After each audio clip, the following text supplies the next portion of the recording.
So even for kids who have a dad, they only spend 30 minutes a week having one-on-one talks with dad.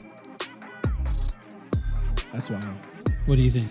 Welcome to the Proud Papi Podcast. My name is Benny. On today's episode, me and my brother Eli are going to talk about some crazy statistics about fatherlessness in America, especially one that hits me right here. Check it out.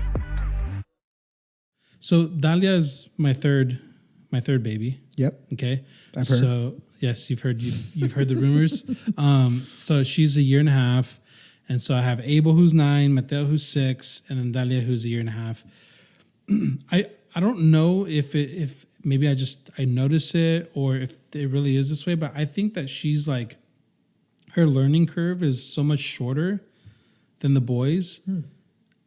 And I don't know if it's because she's a girl and boys are just not as smart as girls, or if it's because she has the examples of them. So she's just like following along, you know what I mean? Yeah. But like, I find that just the way she thinks is just, it's a little bit quicker. Like, So one of the things that she's starting to do is when no one has to say anything. If she sees a piece of trash on the ground, she'll pick it up and she'll walk it over to the kitchen. She'll lift the lid and she'll put it. No way. Not joking, dude.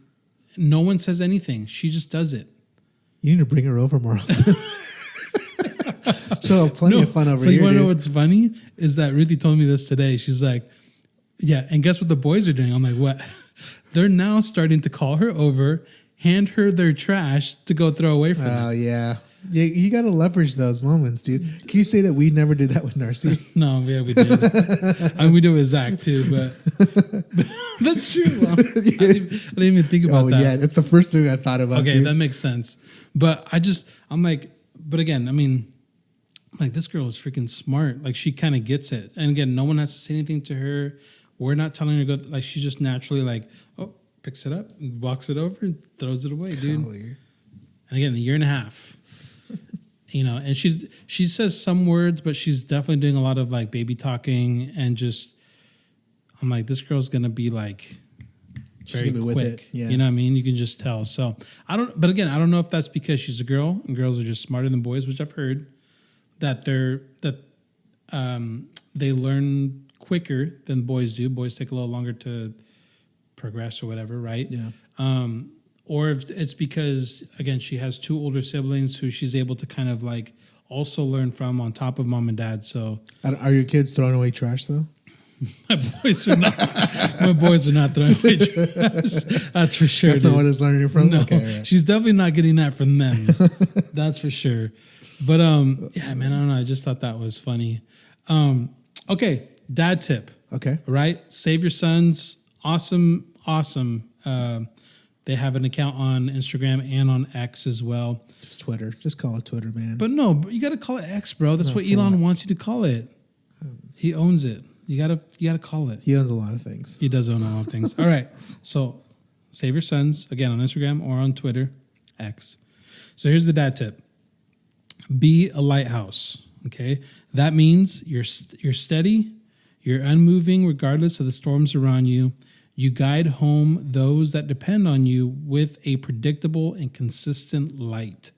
You're unshakable and unmoving, still but bright. Many will comment on this post and say, oh, no. You need to be vulnerable. I heard it on a podcast. No, this is one of the worst things to come out of the modern masculinity movement. You don't need to be vulnerable, not around your family anyway. Be vulnerable around other men you trust, your priests, your men's groups, your brothers, whoever they are. But your family is looking for you to calm. They're looking to you for steady confidence. That's what you have to show them. What do you think? I'm on either way there, man. I know. I thought you would be. Yeah, I mean, because I completely understand. Jana has a lot of medical conditions. We've been to the ER more times than I ever hope to ever be ever. And in those moments, it's been those moments where it's like I have to remain calm in those moments. But then she looks at me and she's just like, you understand, like it's great that you're there as like as solid, but like, I just need you to talk me through this. And it's in those moments where it's like, I almost feel like am I being selfish by being so strong? Now, granted, I know that's between me and my wife, right? So that's a different situation than, my kids, kind of thing. But it is kind of the point of like, you know what? There are some moments where I need to show him that vulnerability, even especially now, I think with my son. I need him to know that I don't do everything right, that I need to apologize for the things that I do wrong against him in order for him to grow up to be the man that I'd like him to be. Yeah. Right. And in order for him to be the man that I'd like him to be, I need to model that man. Yeah. And that means, yes, being strong and having those answers, but also I feel like at the same time being vulnerable enough to know that like, hey, I didn't do this right, kind of thing. And this is me learning, not just me always being right, but this is also me learning and growing. Yeah. So. I think I agree with that. I think, well, let's start here. I think we both agree that being a lighthouse is important. We have to be that. Oh yeah. That we are that. Right. I think that's for sure. I'm 100% with that. The being vulnerable is nonsense, and that's not what your family's looking for you. Again, when we talk about in relationship with our kids, sure, but I agree with you. There are moments, plenty of moments, that I'm wrong. Yeah. And in order for me to make things right and lead the best way possible, I need to own up to that and take responsibility, and tell my kids, like, Dad was wrong. I messed up. I mean, when we look for leaders, one of the biggest things that I think if you're a mature person is someone that's authentic, right? That can acknowledge that, like, yes. Or like accountable. Or accountable. That's another one too. Yeah. I mean, you look at what we like or what we look at from our leaders, it's accountability. It's like we don't expect leaders to be perfect. We'd like to see them to be accountable. Like own up for you decided to do that. Was it right or wrong? Wrong? Okay, so explain that. I think that people would be more forgiving if people would be more accountable. And in that, when it comes to our families as dads, like, I know that when I'm vulnerable and I admit my mistakes, I take accountability, I take responsibility for my actions. Like, my wife supports me 110%. Like, there is no like, oh, you messed up. Like, you don't, she supports me. Like, she wants that from me. So when it comes to my family, like, that's something that my wife wants from me. Yeah. I think there's a difference though when it comes to the type of vulnerability that we're talking about, right? Like, they're saying, oh, your brotherhood, your priest, your leaders, your friends, your brothers. Yes, for sure. Like, there are things that I think as men that we should only share with each other, or not only share, but there are things that we can support each other with, because we understand. They're easier to share. Yeah. But I mean, I think I agree. I think when it comes to vulnerability, there are things that as dads we should be vulnerable with our kids too. Yeah. And that's admitting when we're wrong, when we did something wrong, or admitting that, hey, you know what, like, Dad is also a little scared here, or Dad one time also, was where you were at.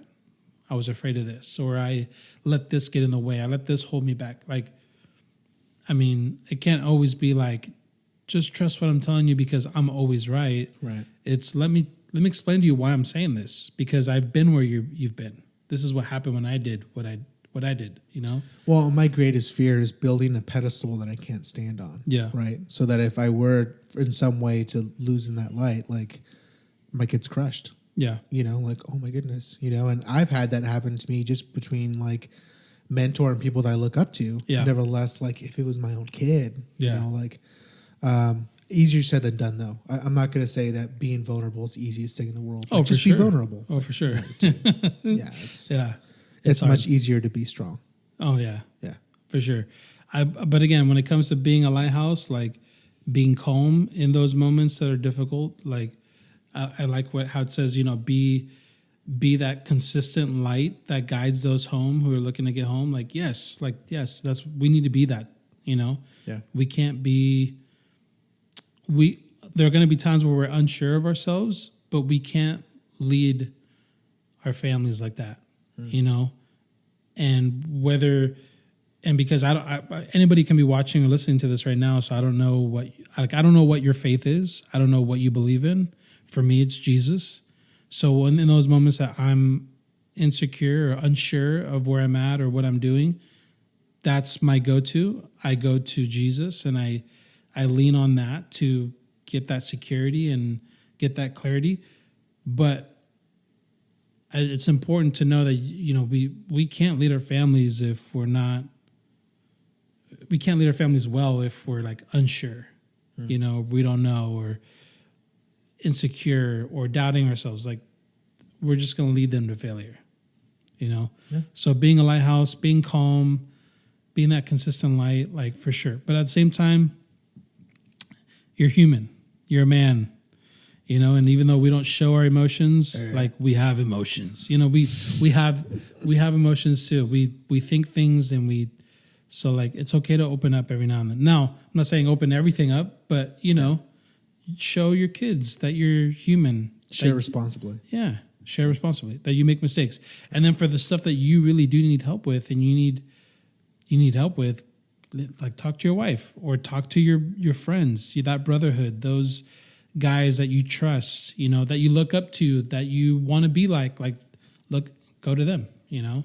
I think that's super important. So, great dad tip, although there were some things in there I'm like, and I when I read it, I'm like, I know Eli's going to not agree 100% on this, but, and me too, there's some things in there I'm like, yes and no. That's why you have these discussions too. Oh, for sure. Yeah. Okay, so fatherlessness in America. I watched this YouTube video from Patrick Bet-David, who's this entrepreneur, businessman, has a podcast. He has Valuetainment is his company, multi-millionaire, really, really great, content creator. But he had this video he put out earlier this year that kind of gave some statistics about fatherlessness in America. So I kind of want to read these. Okay. And kind of get your thoughts and reactions on them. When I read some of these, I was blown away. Now, these are from 2021. Okay, so these are 2 years old. So, and this is about fatherlessness in America. So here you go. In single-parent homes, 80% are led by single mothers. Okay, so when it comes to being single-parent, most of them are women, parenting their children.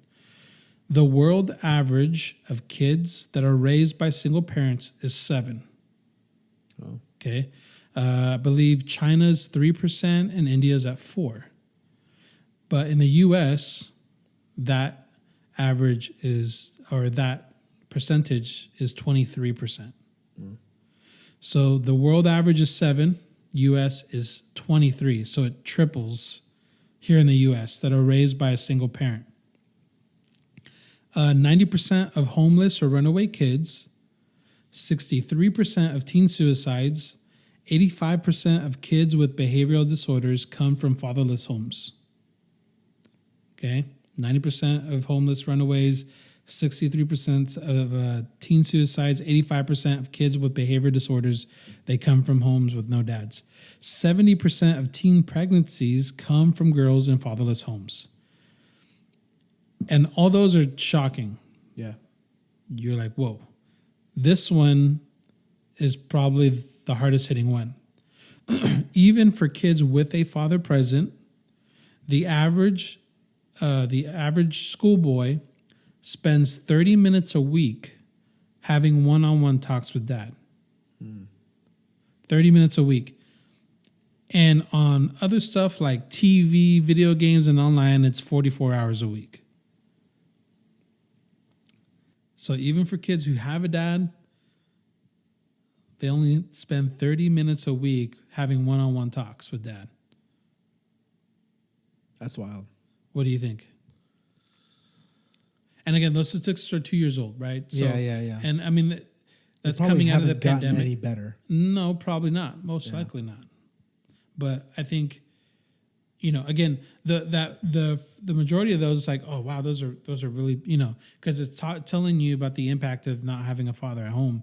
But then even for kids who have fathers, again, the average is that they will spend 30 minutes, maybe an hour a week having one-on-one conversations with dad. So, it's like one of those things that you're reading, you're like, oh, you like feel good about yourself because like, well, I'm a dad and I'm home. yeah, that's right. Not my kids. And then you get to that last one where it's like, oh, 30 minutes a day of oh yeah.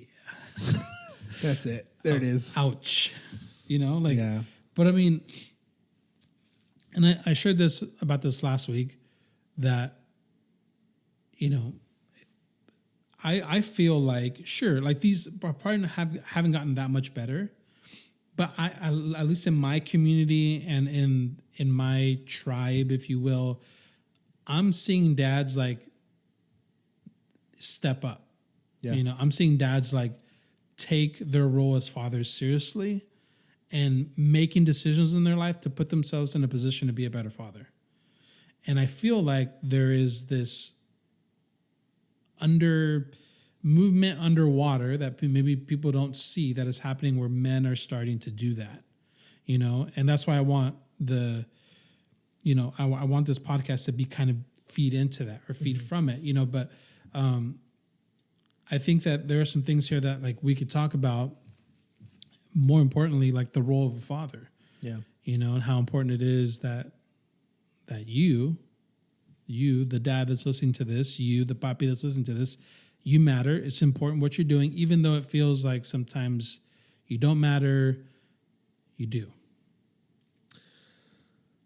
It's telling because it was only a couple of weeks ago that we had the interview with Dad. Mm-hmm. And how long did that go? Because it's just like, we could be here all night. Yeah. We could be here because we were intentionally making that moment of like, we're going to have a conversation with her dad. Yeah. And it wasn't small talk. It was not small talk. Yeah.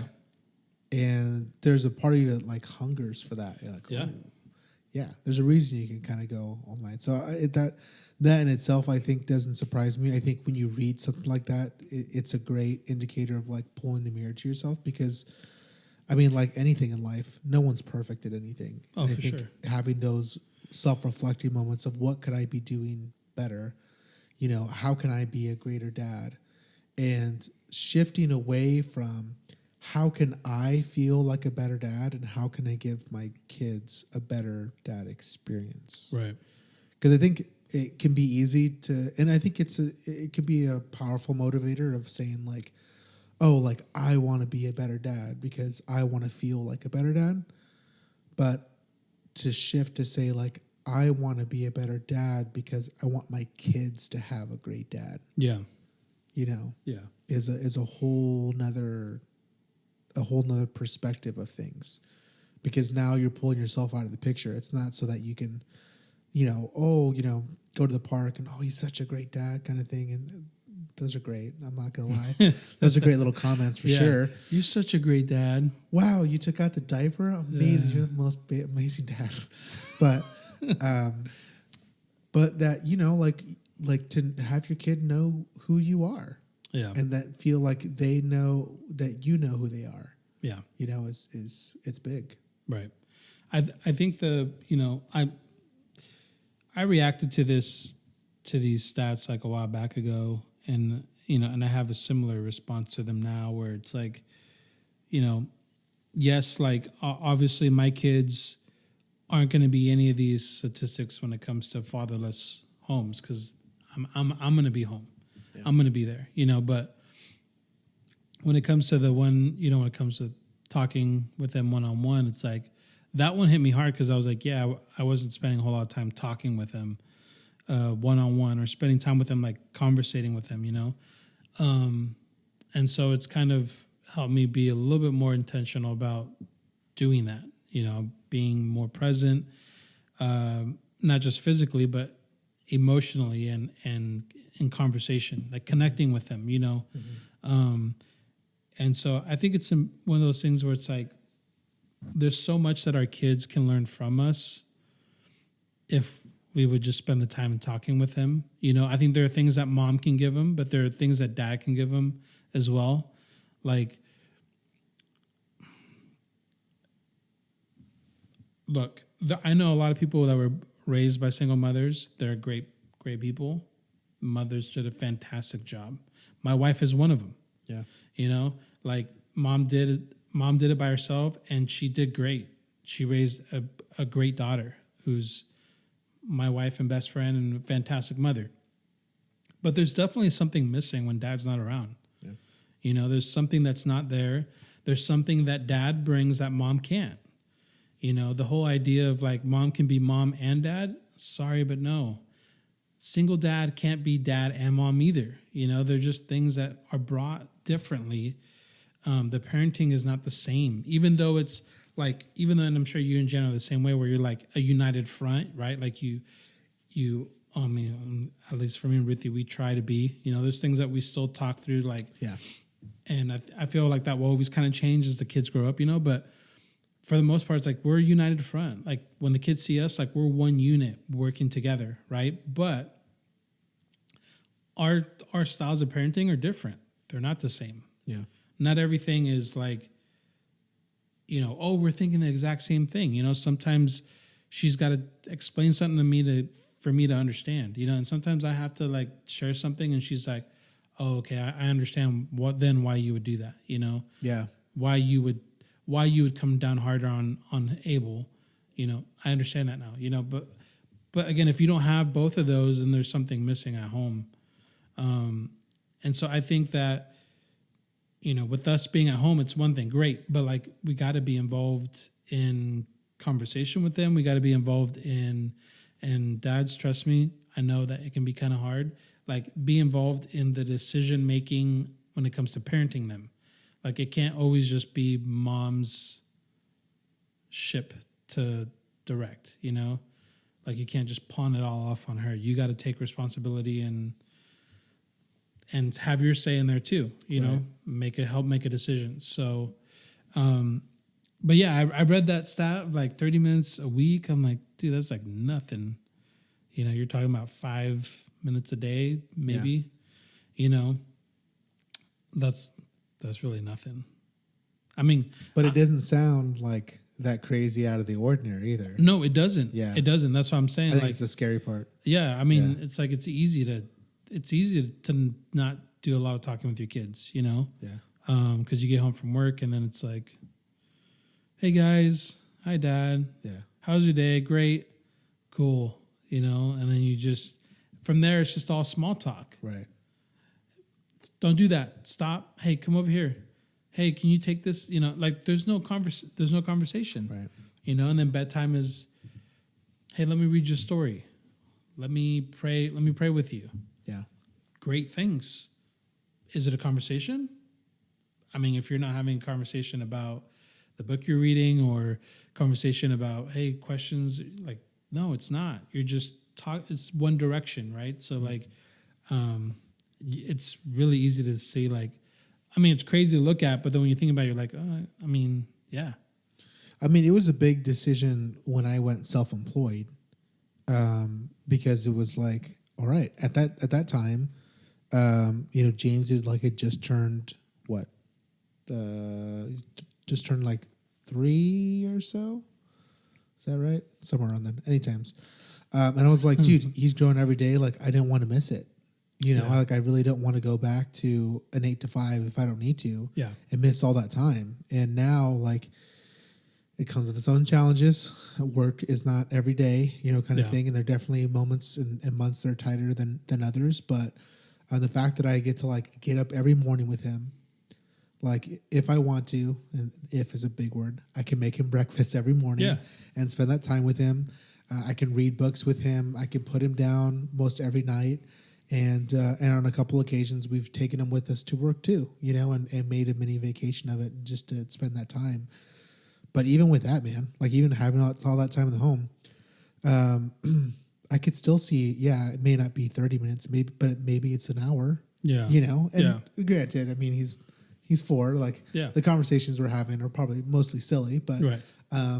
but at the same time too, like those are still opportunities that like what I show him now is what he'll expect in the future. Yeah. For So sure. if I'm not available now, he's not going to expect, even if I am available later in life. And I think that's where we find, you know, because I have heard a couple stories just from some acquaintances and stuff of reconnecting with older kids.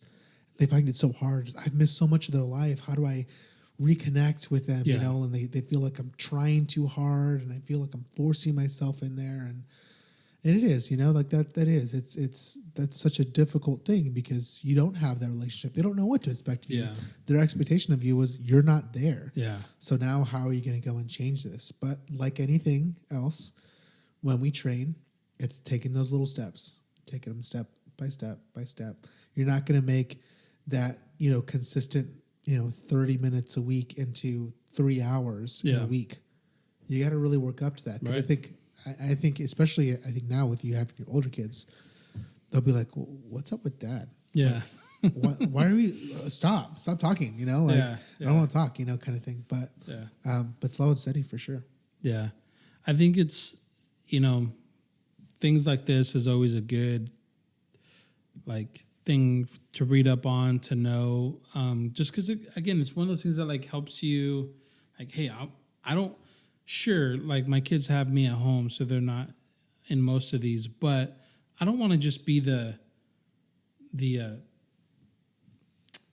what's the word I'm looking for? I don't want to just, like, meet the basic standard. Oh, okay. Yeah. You know what I mean? Yeah. I don't want to just be that. Yeah. I don't want to be like the least that I need to be. I want to be the most that I can be. I don't want to just be a dad. I want to be a great dad. So, like, stuff like this is, like, it's good because it's like, okay, well, sure, like, I'm home, but I this is challenging me to be better, you know, be more present and find those times to be able to have those conversations, you know. And they can be silly. That's the thing. Like, they don't have to be serious, you know, heart to hearts, because it's not always going to be that. They could be silly conversations of what a 4-year-old would have, or a 6-year-old, or a 9-year-old would have, right? Like, Abel's conversations sometimes are like, bro, where do you get these ideas, dude? Like, you know, so, but I mean, I know that he appreciates when he's being heard out. You know, I'm listening, and we're having a back and forth, and it's not just him talking and me going, you know, because that's happened. But I know that he knows when I'm listening, you know? Yeah. And so, dads, if you're listening and watching this, like, let's be better. Let's not just meet the 30 minutes a week. Let's go beyond that. Let's find time to, like, have those conversations with our kids, get to know our kids, and at the same time, them get to know us. Because you're right. We had that conversation with dad, and I was like, oh man, we could do this all night long, because we don't do that, you know, and I'm going to be 36. Yeah. So, I mean, it's like old. No, it's not that old. I mean, and that's not why I said that. I'm just saying I'm not a child anymore, but I still want to talk to my dad. For sure. Definitely not. You know, a child. I still want to talk to my dad. So it's just a great reminder for all of us to kind of take that next step. So, hey guys, thank you so much for watching this episode.